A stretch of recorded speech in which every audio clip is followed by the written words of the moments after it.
अस्सलाम वालेकुम स्टूडेंट्स। आज हम पढ़ेंगे डाइजेशन इन ओरल कैविटी।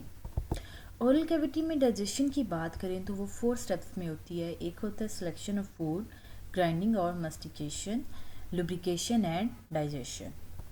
सबसे पहले हम बात करते हैं सिलेक्शन ऑफ फूड। कोई भी फूड जो आपने इनटेक करना है उसकी आप सिलेक्शन किस तरह करेंगे। पहले हम ओरल कैविटी की बात करते हैं कि ओरल कैविटी किस किस पे कंसिस्ट करती है। ओरल कैविटी में टीथ होते हैं, पैलेट होता है, टंग होता है, गम्स होते हैं, लिप्स और टॉन्सिल्स आ जाते हैं। तो जब फूड एंटर होता है ओरल कैविटी में, उसकी अगर टेस्ट और स्मेल क्या हो, अनप्लेजेंट हो या कोई हार्ड ऑब्जेक्ट प्रेजेंट हो फूड में, जैसे बोन या डर्ट प्रेजेंट होगा, तो वो क्या हो जाएगा, रिजेक्टेड हो जाएगा। तो फूड रिजेक्टेड होगा अगर उसकी स्मेल अनप्लेजेंट है, टेस्ट अनप्लेजेंट है, ठीक है, या कोई हार्ड ऑब्जेक्ट प्रेजेंट है फूड में, तो वो क्या होगा, रिजेक्टेड होगा, आप उसका इंटेक नहीं करेंगे। और फूड की सिलेक्शन में हेल्प करती है आपकी oral cavity by special senses like taste, smell, vision. Tongue being sensory and muscular organ play the most important role in the selection of food through its taste buds। तो सबसे ज़्यादा जो important role है टंग का होता है food selection में, क्योंकि वो मस्कुलर ऑर्गन होती है, ठीक है, और फूड्स और टेस्ट बड्स प्रेजेंट होते हैं, तो इसलिए सिलेक्शन ऑफ फूड में मोस्ट इम्पोर्टेंट रोल प्ले कर रही होती है। सेकेंड हमारे पास आ जाता है ग्राइंडिंग और मेस्टिकेशन। अब फूड की सिलेक्शन होगी, आपने फूड इनटेक करना है, उसके बाद आपकी ओरल कैविटी में फूड जब एंटर होगा तो उसके बाद आपने क्या करना है कि by the help of your teeth, bye means of molar teeth, आप फूड को क्या करेंगे, स्मॉल पीसीज में क्या करेंगे, कन्वर्ट करेंगे। नेक्स्ट प्रोसेस होता है grinding and mastication of food. By the help of your teeth आप जो लार्ज फूड पार्टिकल्स होंगे, पीसीज होंगे, उनको स्मॉल पीसीज में कन्वर्ट करेंगे ताकि इजीली वो आपके एसोफेगस से पास कर सके। देन हमारे पास आ जाता है लुब्रिकेशन एंड डाइजेशन। अब ओरल कैविटी में डिफरेंट ग्लैंड प्रेजेंट होते हैं जो क्या करते हैं, लुब्रिकेट करते हैं फूड पीसीस को, ताकि वो इजीली पास हो सकें और डाइजेशन में हेल्प करते हैं वो ग्लैंड्स। तो ओरल कैविटी में प्रेजेंट होते हैं सैलिवरी ग्लैंड्स प्रेजेंट होते हैं, पैरोटिड, सबलिंगुअल ग्लैंड्स, सब मैंडिबुलर ग्लैंड्स और सब मैक्सिलरी ग्लैंड्स प्रेजेंट होते हैं। सलाइवा सिक्रिएट होता है by the 3 pairs of salivary glands. Sublingual glands जो होंगे जो बिलो टंग होंगे, लिंगुअल से याद रखें, बिलो टंग, और सब मैक्सिलरी ग्लैंड जो बिहाइंड द जॉ होंगे, मैक्सिला के पीछे होंगे, आपके जॉस के पीछे। एंड पेरोटिड ग्लैंड्स होंगे जो ईयर्स के सामने होंगे, in front of ear present होंगे।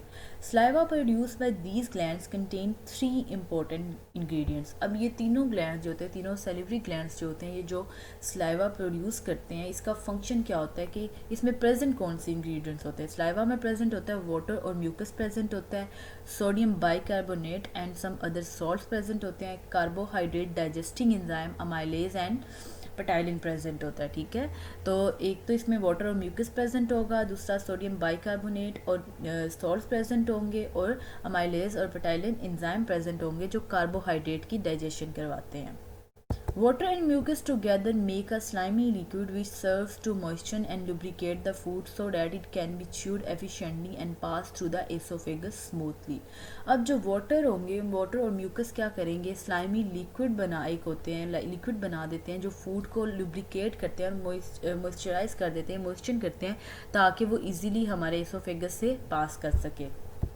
और जो सोडियम बाइकार्बोनेट और दूसरे सॉल्ट प्रेजेंट होते हैं, उनका फंक्शन स्टेबलाइज करना पीएच ऑफ द फूड को, ठीक है। सोडियम बाइकार्बोनेट और जो सॉल्ट प्रेजेंट होंगे वो फूड की पीएच को स्टेबलाइज करेंगे। Fresh saliva is alkaline with pH nearly 8, quickly loses carbon dioxide and gets to pH 6। तो जो फ्रेश सलाइवा होता है वो अल्कलाइन होता है, उसकी पीएच कितनी होती है, 8 होती है, ठीक है।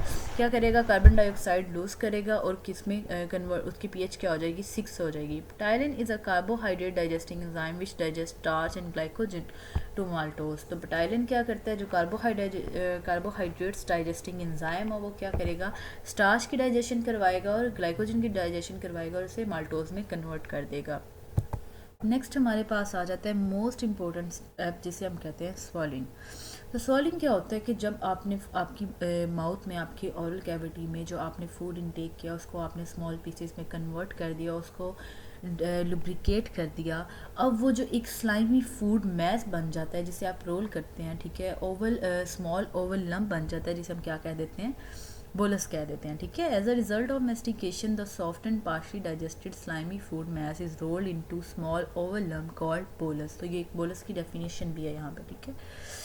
which is used to push to the back of the mouth by the action of tongue and the muscles of pharynx, which ensure that the food does not enter the windpipe। अब क्या होगा, जो bolus बनेगा by the action of tongue, ठीक है, वो bolus आपके oesophagus में जाएगा, आपके मसल्स ऑफ फेरेंस की हेल्प की वजह से और टंग की वजह से, वो आपके टंग की हेल्प से आपके एसोफेगस में जाएगा, और ये इंश्योर करेंगे इस बात को कि वो एसोफेगस में ही पास हो, जो बोलस है आपके विंड पाइप में एंटर ना हो। Following are the events which occur during swallowing. Swallowing में टंग की बैकवर्ड और फॉरवर्ड मूवमेंट होगी। जहाँ पे टंग की बैकवर्ड मूवमेंट होगी, इससे क्या करेगा कि सॉफ्ट पैलेट को टंग पुश करेगी और जो नेज़ल कैविटी की ओपनिंग होगी उसको क्लोज कर देगी। And at the same time tongue क्या करेगी, एपिग्लॉटिस को फोर्स करेगी कि वो विंड पाइप को, ये जो विंड पाइप है यहाँ पे ये एपिग्लॉटिस है, इसको कवर कर दे और जो बोलस है वो पास करे एसोफेगस में, ठीक है। ये देखें यहाँ पे बोलस पास कर रहा है, जैसे ही यहाँ पे आएगा बोलस तो ये जो एपिग्लॉटिस होगा ये क्या होगा, पुश होगा नीचे की तरफ, और ये जो विंड पाइप है, विंड पाइप की ओपनिंग है, इसके ऊपर एज अ कवर बन जाएगा। ये देखें जैसे यहाँ पे ये एक कवर बन गया और विंड पाइप क्लोज हो गया और बोलस पास कर गया एसोफेगस में। तो इस तरह फूड विंड पाइप में एंटर नहीं होता और एसोफेगस में एंटर होता है और स्टमक में चला जाता है। तो ये था हमारा पूरा स्वॉलिंग का प्रोसेस। इसके बाद हमने पढ़ना है पेरिस्टालसिस। अब फूड जो है माउथ से आ गया एसोफेगस में। अब एसोफेगस में food in the wave of contraction and relaxation pass करेगा इन द स्टमक। तो इस wave of contraction and relaxation को हम क्या कहेंगे, पेरिस्टालसिस कहेंगे। और कई दफ़ा ऐसी कंडीशन होती है कि फूड जो स्टमक में एंटर हो गया है वो दोबारा एसोफेगस में आ जाता है और इसे हम क्या कह देते हैं, एंटी पेरिस्टालसिस कहते हैं। जो वॉमिटिंग की कंडीशन होती है, अक्सर वॉमिटिंग जब होती है तो आपने जो फूड इनटेक किया होता है आप उसको दोबारा एंटी पेरिस्टालसिस के प्रोसेस के थ्रू उसको निकाल देते हो, ठीक है। तो वो क्या कंडीशन होती है, एंटी पेरिस्टालसिस होती है, जो जिसमें वॉमिटिंग होती है।